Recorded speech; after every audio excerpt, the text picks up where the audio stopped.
అప్పుడేం ఫోన్ చేశారు, మేడం ఒక మీటింగ్ ఉంది మీరు రావాలి ఖచ్చితంగా అని అంటే, సరే సార్ ఎక్కడ సార్ అంటే విజయవాడ అండి. సరే సార్ వస్తాను, టికెట్ డబ్బులు కొట్టండి. ఎంత సార్? 1500. మీరు అక్కడ ఉంటానుకో 1500. అసలు ఈయన నన్ను బాగు చేయడానికి వచ్చాడా, నాశనం చేయడానికి వచ్చాడా? ఎప్పుడు చూసినా మీటింగ్ అంటే ఎక్కడో చెప్తాడు, పోనీ తీరా వెళ్ళిన తర్వాత బాగానే బూస్టింగ్ వస్తారు, మళ్ళీ చేయాలంటే ఎవరో మనకింద జనాలు వినరు. ఇలా ఉన్న సందర్భంలో సరేలే అనేసి ఒక బూట్ క్యాంప్ వెళ్ళానండి. అక్కడ గ్రేట్ లీడర్ రంజిత్ కుమార్ గారి సెషన్ నాకు చాలా బాగా కనిపించింది. ఆయన ఒకే మాట అన్నారు, థ్యాంక్ యూ అండి, నేను కర్రాల మిల్లులో పని చేసుకుంటూ ఈరోజు 2.5 lakh 3 lakh ఇన్కమ్ తీస్తున్నాను. నేను ఒక పూట భోజనం కూడా ఉండేది కాదు. ఈరోజు అదే ఒక పూట భోజనం అనాథ పిల్లలకి ఇవ్వాలనేసి నేను ఈ బిజినెస్ చేస్తున్నానని చెప్పిన మాట అసలు నాకు ఎంత బాగా దృఢంగా నాటుకుపోయిందంటే, చచ్చినా బతికినా విస్టేజే చేయాలి అని గట్టిగా దృఢంగా నిర్ణయించుకొని చేయడం జరిగింది. అప్పటి నుంచి నేను ఏ రోజు కూడా బిజినెస్ మానలేదండి. ఇలా ఉన్న సందర్భంలోనే విల్లా శ్రీని గారు ఆయన బిజినెస్ అనేది కొంచెం బాగా గ్రోత్ చేయడం మొదలుపెట్టారు.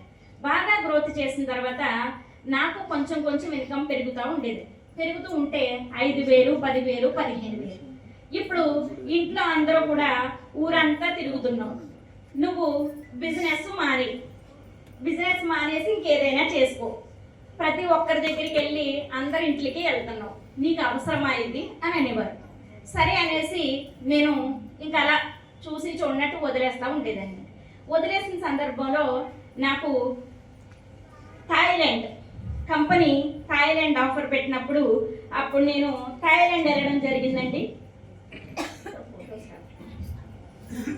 థాయిలాండ్ ట్రిప్ ఎలిజిబుల్ అయ్యి థాయిలాండ్ వెళ్ళాను. థాయిలాండ్ వెళ్ళిన తర్వాత నిజంగా మీరు చెప్తే నమ్మరు సార్, 15,000, 20,000 రావడానికి ఎంత కష్టపడేదాన్ని అంటే చాలా ఘోరంగా కష్టపడేదాన్ని. ఇప్పుడు థాయిలాండ్ ఎప్పుడైతే వెళ్ళానో ఒక్కసారే నాకు 20,000 నుంచి అమాంతంగా నా చెక్కు 42,000 వెళ్ళిపోయింది. చాలా గ్రేట్ అనిపించింది. అప్పుడు నాకు ఒకటే అనుకున్నాను, నేను చదివింది డిగ్రీ, ఓకేనండి, పైగా మా ఊర్లో ఏమీ కూడా రావు. ఇలాంటి ఊర్లో 42,000 సంపాదించడం అంత ఆషామాషి కాదు. ఎలాగైనా సరే ఈ బిజినెస్ని వదలకూడదనేసి అక్కడి నుంచి ఎఫర్ట్ పెట్టి పని చేయడం జరిగిందండి.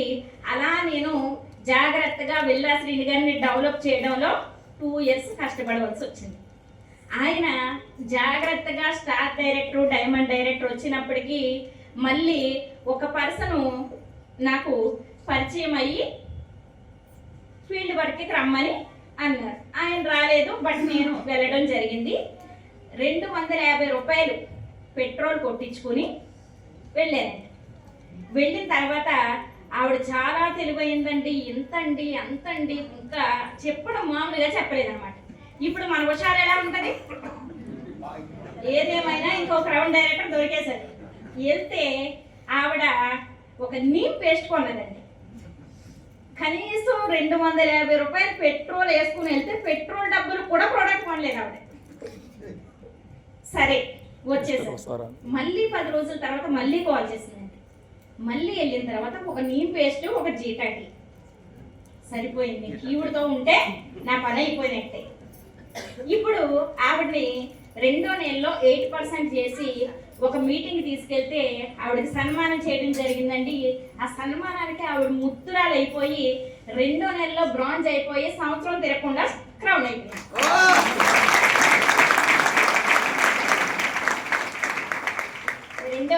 2వ నెలలో 8% అయింది, 3వ నెలలో బ్రాంజ్ అయింది, సంవత్సరం తిరగకుండా క్రౌన్ అయిపోయింది. ఆవిడే నా టీంలో ఉషారాణి గారండి.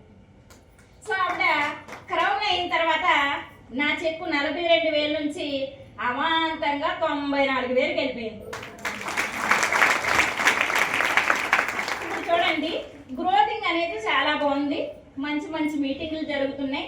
ఇంకా బిజినెస్ ఎలా ఉందంటే రంగరంగ వైభాగం, ఇంకా మన కత్తి కట్టలేదనమాట, ఇంకా నరుక్కుంటూ పోవడమే. ఇలా ఉన్న సందర్భంలో చాలా మంచి బాగా బిజినెస్ డెవలప్ అవుతా ఉందండి. డెవలప్ అయ్యే సందర్భంలో మరి ఏదో ఒక పరీక్ష ఉంటుంది కదా, ఉంటుందా లేదా? ఇలాంటి పరీక్షే నాకు ఒకటి చాలా ఘోరంగా తగిలిందండి.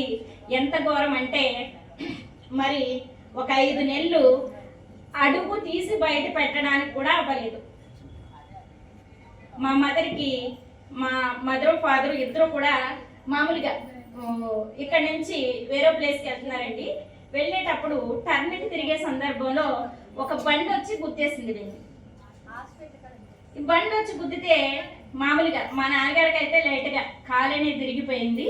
మా అమ్మగారికి ఏంటో ప్రాబ్లం తెలియట్లేదు, హాస్పిటల్కి జాయిన్ చేశారు. అక్కడ సిచ్యువేషన్ కూడా బాగాలేదు, లంగ్స్కి బాగా దెబ్బ తగిలిందన్నారు. సాచురేషన్ రోజు రోజుకి డౌన్ అయిపోతుంది, రోజుకు రోజుకి కదండి గంటకి డౌన్ అయిపోతుంది.